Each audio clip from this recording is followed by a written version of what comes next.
Assalamualaikum warahmatullahi wabarakatuh. Waalaikumsalam warahmatullahi wabarakatuh. Hai teman-teman semua. Hai Bapak. Jadi di sini Bapak mau menjelaskan terkait materi yaitu kehidupan bangsa Arab sebelum Islam. Apakah di sini anak-anak sudah ada yang dengar terkait bangsa Arab sebelum Islam itu seperti apa? Belum Bapak. Belum? Oke. Jadi sebagai pengantar, Bapak akan menjelaskan terkait bagaimana kalian itu bisa mengetahui kehidupan bangsa Arab sebelum Islam dari segi geografis, kemudian sosial, dan juga ekonomi. Dan selain itu juga agama yang pada saat itu ada sebelum lahir datangnya Islam yang dibawa oleh Nabi Muhammad SAW. Baik. Bapak tulis dulu.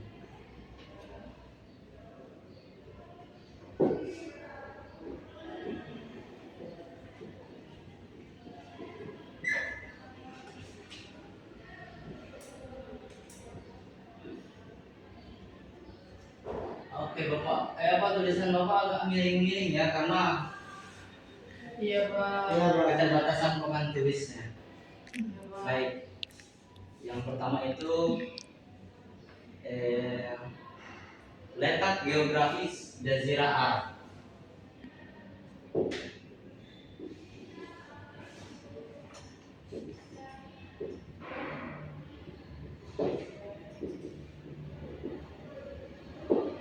Ada yang tahu apa itu Jazirah Arab? Belum Pak.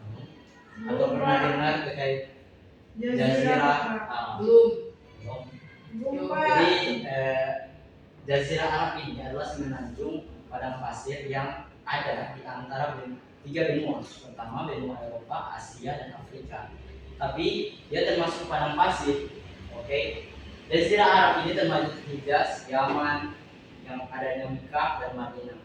Yang suatu saat nanti itu akan jadi salah satu kota suci yang akan adanya umat Islam. Ya Pak. Oke. Lanjut. Nah, baik, letak geografis ini sebenarnya kalau saya Bapak jelaskan secara rinci itu sangat banyak. Hanya karena keterbatasan materi dan juga waktu. Jadi secara inti bahwa Jazirah Arab itu padang pasir yang sangat tandus. Nama padang pasir tandus.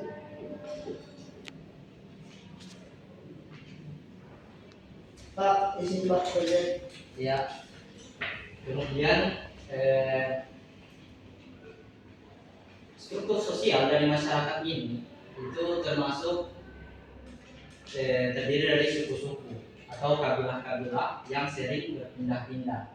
Jadi kalau kita melihat, maka ini terbagi atas dua, yaitu struktur sosial. Struktur sosial. Sebelum Bapak lanjut di struktur sosial ini, teman-teman paham nggak dengan yang Bapak jelaskan tentang Jazirah Arab? Paham Pak. Paham? Paham. Oke, baik, kita lanjut di struktur sosial bangsa Arab. Jadi, di bangsa Arab itu terdiri dari suku-suku kecil. Suku-suku kecil itu sebenarnya ada beberapa suku-suku Arab yang mungkin adik-adik pernah dengar atau pernah baca di buku itu. Ada suku Aus, suku Khazraj,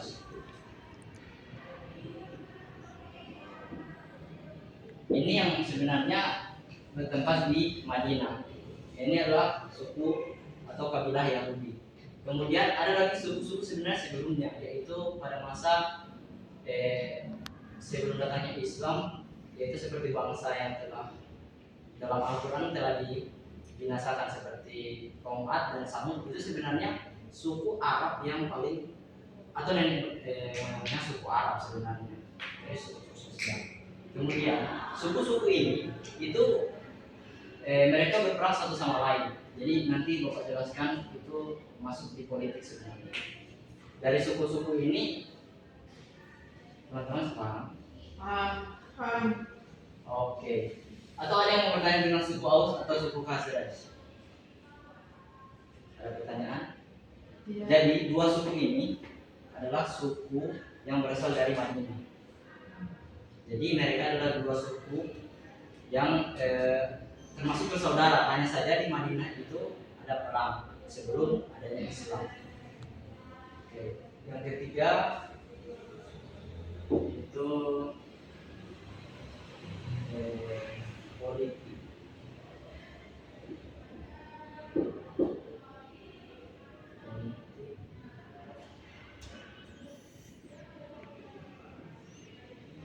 Sebenarnya sebelum datangnya Islam yang sudah Bapak jelaskan tadi, Arab itu terdiri dari suku-suku kecil yang tidak akur. Jadi setiap kabilah yang ada di satu wilayah itu mereka sebenarnya berperang. Jadi setiap suku itu saling merebut wilayah masing-masing dan tidak akur. Jadi di setiap wilayah-wilayah itu sebenarnya mereka tidak memiliki kerajaan ataupun kepemimpinan politik yang sangat luas. Karena contohnya pada di Yaman saja itu sudah ada berkuasa kerajaan Persia dan sebagainya. Di Madinah saja, di Persia dan juga di Madinah itu dikuasai juga oleh kerajaan Romawi Timur khususnya. Jadi kalau mungkin politik dan struktur kenegaraan pada bangsa Arab sebelum Islam itu tidak ada. Apakah di sini ada pertanyaan terkait politik dan negara? Iya Pak. Lanjut Pak. Oke, Bapak lanjut di perdagangan. Baik, sebenarnya sebelum kita masuk di politik dan negara ini, kita masuk di perdagangan dulu. Cuma Bapak agak lupa, jadi kan Bapak juga manusia ya. Ya Pak. Pak, jadi perdagangan. Pak, yang nomor 3 itu apa? Politik dan negara. Jadi Bapak jelaskan lagi ya. Terkait politik dan negara ini itu bangsa Arab sebelum Islam itu sebenarnya tidak memiliki struktur pola atau politik ataupun kenegaraan yang sangat tertata. Jadi mereka hanya sebuah suku kecil atau kabilah-kabilah yang berdiam diri di wilayah-wilayah tertentu dan mereka tidak akur. Biasanya dengan mempertahankan wilayah mereka itu mereka berperang.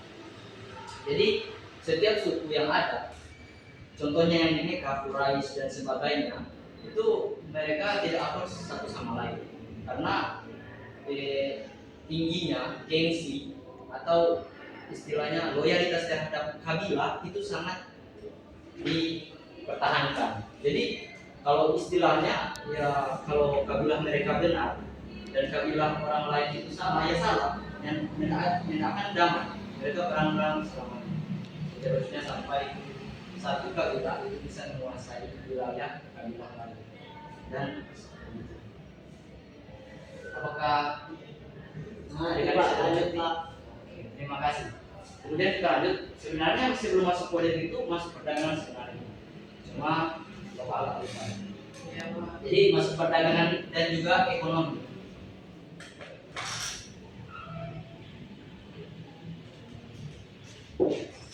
Perdagangan dan ekonomi.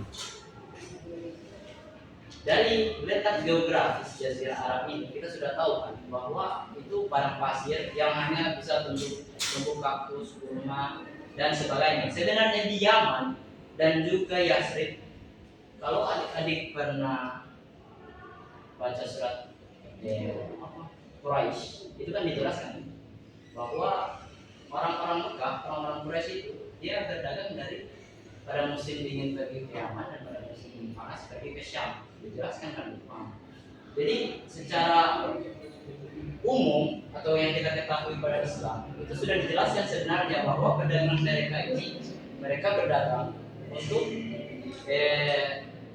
sutra dan juga kurma di Yaman pada saat musim dingin. Ketika musim panas mereka pergi ke Syam untuk berdagang. Contohnya seperti kita lihat Nabi Muhammad SAW yang sebelum dia diangkat sebagai rasul itu dia berdagang dulu, ya kan? Dia diberikan tugas oleh Khadijah sebelum mereka menikah. Nabi itu berdagang, kemudian membawa kambing, unta, dan berjual belikan di Syam dan juga Yaman tergantung musim pada saat itu. Jadi perdagangan dan ekonomi ini itu sebenarnya masih secara lokal, belum secara global. Karena kenapa? Ini dikuasai hanya suku-suku tertentu. Contohnya seperti Quraisy yang ada di Mekah, suku Aus dan Khazraj yang ada di Madinah, ya kan, seperti yang Bapak jelaskan tadi. Itu tidak secara global seperti kerajaan-kerajaan Kristen ataupun Persia yang menguasai Arab sebagian. Seperti itu. Baik, perdagangan dan ekonomi ya, Mas. Terkait perdagangan ini, apakah ada yang teman-teman tanyakan atau jelas? Jelas, Pak. Oke, jadi Bapak akan memberikan pertanyaan atau pertanyaan. Baik, Pak. Menurut kalian, jika kalian ada di Jazirah Arab, ya kan, kalian hidup di situ, menurut kalian apa yang sangat susah untuk didapatkan kalau kalian hidup di padang pasir? Makanan, minuman, baru eh, kebutuhan pokok, ya seperti makan minuman tadi. Karena kan kalau kita yang khususnya daerah tropis itu mungkin akan berpikir, wah di sana mereka susah kan, makanan mereka hanya gandum dan kurma dan sebagainya. Baik, terima kasih Suci. Kemudian kita masuk ke 5. Jadi adik-adik ini sebenarnya ada salah struktur. Pertama letak geografis, kedua itu struktur sosial, ketiga itu perdagangan dan ekonomi, dan keempat itu adalah politik.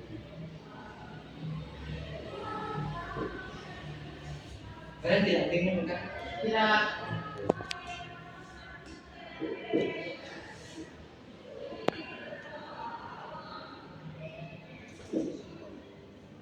Agama. Ada yang tahu agama orang-orang Arab sebelum Islam itu seperti apa? Atau yang pernah baca-baca sedikit? Ada? Itu kan dulu menyembah berhala. Betul, iya, mereka menyembah berhala. Ada sedikit. Menyembah berhala. Betul. Ya, dalamnya syirik. Tapi sebenarnya sebelum Islam itu yang khususnya dibawa oleh Nabi Muhammad SAW, sebenarnya Mekah itu sudah menganut agama yang namanya agama Tauhid, agama Samawi, kan agamanya Ibrahim, agamanya Islam. Hanya saja ketika Nabi Ibrahim dan Ismail wafat, itu terjadilah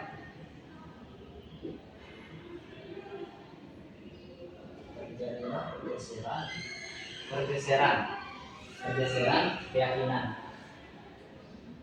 Jadi ada salah satu tokoh Quraisy yang dia itu ke Yaman, namanya Amr bin Lu'ay. Pak, izin Pak. Mandi. Iya, silakan. Amr bin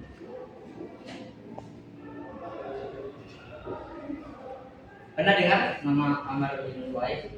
Belum, Pak. Amr bin Lu'ay ini yang membawa berhala itu masuk ke Mekah pada saat itu.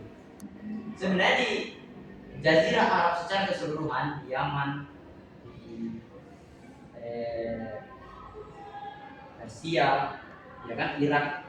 Persia itu Irak kuno. Itu sudah terjadi berbagai penyembahan berhala. Hanya saja di Mekah saat itu karena dipimpin oleh Ismail dan kabilah Ismail sebenarnya yang turunannya Quraisy, ya kan, dan juga kabilahnya Nabi Muhammad, kabilah Muthalib dan sebagainya, itu terjadi pergeseran keyakinan, dan salah satunya tokoh yang membawa penyembahan berhala ini Amr bin Lu'ay. Dia itu kan sering berdagang dari Mekah ke Yaman dan Syam. Dia melihat orang-orang Yaman ini menyembah berhala. Dia tanyakan, dia penasaran, kok kalian menyembah patung gitu kan? Memang kata itu apakah bisa itu kayak pakai ketuhan? Nah, orang-orang Yaman menjelaskan bahwa itu adalah patung sebagai perantara Tuhan untuk mereka. Jadi mereka menyembah itu untuk menyembah Tuhan. Tuhan salah satu perantara manusia kepada pencipta. Hanya saja setelah itu Amr bin Lu'ay ini masuk ke Mekah. Ternyata ini juga termasuk pada perdagangan berhala. Jadi selain dari perdagangan sutra dan juga kurma dan makanan-makanan pokok yang dilakukan bangsa Quraisy khususnya di Mekah itu, mereka sudah menjual berhala. Jadi yang ada di Ka'bah itu ada 365 patung berhala, yang itu ada di antaranya Lata, Uzza, Manat. Jadi ketiga patung ini sebenarnya adalah patung utama yang ada di Ka'bah. Jadi tiga nama ini sebenarnya adalah nama-nama yang orang-orang soleh di zaman Nabi Nuh yang dibisikkan oleh setan untuk disembah oleh orang-orang zamannya setelah Nuh dan juga turun ke Mekah pada saat Islam menjelang datangnya Nabi Muhammad SAW. Jadi sebenarnya Jazirah Arab itu khususnya di Mekah itu telah berkembang agama Tauhid dan juga Ibrahim dan Ismail. Hanya saja itu terjadi pergeseran keyakinan, khususnya Amr bin Lu'ay. Di Yaman sendiri itu sebenarnya ada kisah Nabi Ismail kan, dan juga Batu Balkis. Pernah dengar kisahnya? Belum? Oke. Jadi pada saat itu kan Yaman itu termasuk dari Yaman itu terkenal dengan salah satu bendungan besar mihrab. Nah, jadi di situ Yaman termasuk negeri subur. Karena orang-orang Arab pada saat itu musim panas mereka berdagang ke Yaman, karena pada saat itu Yaman termasuk negeri subur. Jadi itu terkenal dengan kisahnya Nabi Sulaiman yang dikisahkan oleh Burung Hud. Singkat cerita, Burung Hud datang ke Nabi Sulaiman mengatakan bahwa di Yaman itu ada terjadi penyembahan berhala dan matahari. Nah, singkat cerita, Ratu Balkis datang menemui undangan Nabi Sulaiman, dan Ratu Balkis tergerak dan mengikuti Islam. Setelah itu, orang-orang masyarakat Yaman yang tidak mengikuti Ratu Balkis itu mereka mendapatkan azab, yaitu dihancurkannya bendungan mihrab itu. Itu ada di surat As-Saba. Kalau teman-teman baca dan ingin menggali, itu ada di surat As-Saba terkait Yaman yang ditumbuhi pohon-pohon anggur dan sebagainya, hanya karena mereka menyembah Allah itu dicabut segala nikmat tanah kesuburan mereka. Oke anak-anak, jadi dari sini apakah ada yang ingin teman-teman tanyakan? Tidak ada. Oke, baik. Kalau tidak ada, Bapak akan bertanya terkait refleksi, yaitu Yang pertama itu refleksi dari lima materi ini, itu dari kondisi sosial masyarakat Arab seluruh Islam yang sangat kacau ini, apakah ada perubahan yang Islam bawa setelah datangnya? Ada Pak. Oke, silakan Rahma. Apa itu? Yang pertama, perempuan itu sangat dihormati. Oke. Yang kedua, persaudaraan ditegakkan. Ya, baik Yang sekali. ketiga, hukum dan keadilan juga ditegakkan. Oke, ya. Bapak catatnya di sini. Perubahan setelah datangnya Islam.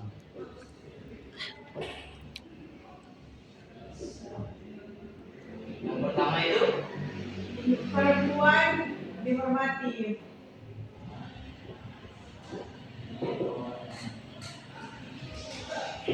kemudian Persaudaraan ditegakkan.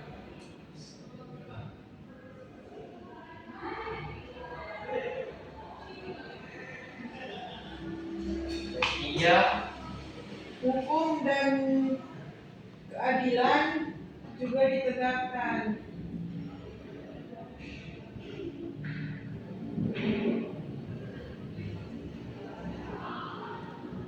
apakah masih ada lagi? Ada Pak, tauhid juga ditegakkan. Ya, bagus sekali Rahma.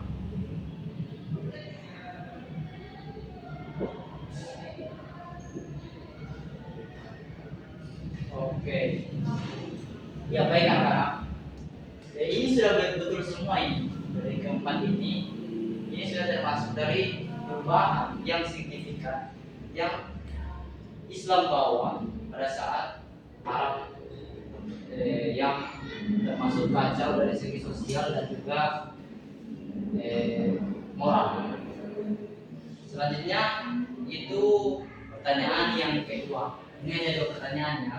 Pertanyaan yang kedua itu, menurut kalian mengapa Islam itu diturunkan pada masyarakat yang pada saat itu rusak, bukan rusak sih, seperti kurangnya moral dan juga etika yang ada di bangsa Arab pada saat itu? Kenapa masyarakat Arab butuh perubahan besar dan mereka butuh petunjuk berupa Quran secara spiritual dan moral. Oke, bagus sekali. Oke, terima kasih Suci. Tentang ya, begitu ya. Jadi kesimpulannya terkait materi ini, sebenarnya bangsa Arab sebelum Islam itu termasuk salah satu masyarakat yang orangnya di bawah rata-rata peradaban pada saat itu. Makanya Islam turun sebagai rahmatan lil alamin, dan semoga teman-teman dan juga Bapak ini bisa membawa Islam itu seperti yang diteladankan oleh Nabi Muhammad SAW. Anak-anak, jadi sebelum Bapak memulai pembelajaran ini, tujuan pembelajaran dari kehidupan bangsa Arab Islam yang Bapak bawakan itu, pertama, teman-teman bisa memahami dan juga merefleksikan bagaimana geografis dan juga kondisi bangsa Arab Islam sebelum Islam. Kemudian yang kedua itu terkait bagaimana sih agama itu atau politik dan juga struktur sosial masyarakat Arab yang bisa teman-teman pahami dan pelajari. Kemudian yang ketiga itu teman-teman bisa menjawab pertanyaan-pertanyaan yang akan Bapak tanyakan terkait terkait kehidupan bangsa Arab sebelum Islam.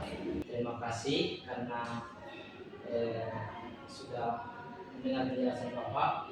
Semoga apa yang kita pelajari hari ini membawa manfaat dan kebaikan untuk kalian semua dan juga Bapak. Assalamualaikum warahmatullahi wabarakatuh. Waalaikumsalam warahmatullahi wabarakatuh.